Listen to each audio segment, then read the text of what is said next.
Heat pumps decarbonize by replacing fossil fuels with converting electrical energy input into thermal output. Heat pumps are well-known technology for many decades now. Already we have available technologies delivering process water heated up to 95 degrees. This is commercially available and well proven. Around the corner is a release of heat pumps going to up to 120 or 130 degrees.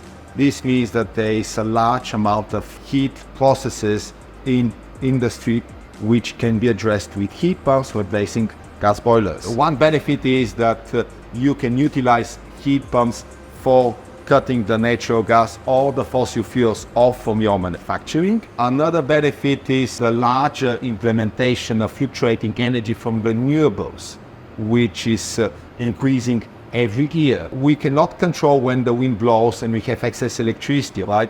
However, we can control if we can use this excess electricity through a heat pump and generate a large tank of hot water which can be stored for a certain amount of time and later on used in the industry. It is not only by producing heat in the industry, but also by using the excess amount of electricity, you can be much more sustainable. There are multiple industries that can benefit from implementing industrial heat pumps in their processes.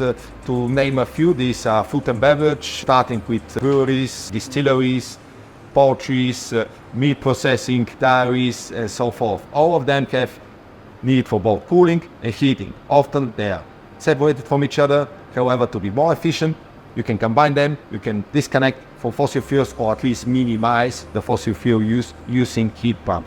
If there is one thing which I learned from our journey with industrial heat pump implementation, this is close collaboration with our partners, with people like Will and Cervex, with Steven and Gulpener, with certain consultants, contractors. This is crucial to implement successfully heat pumps.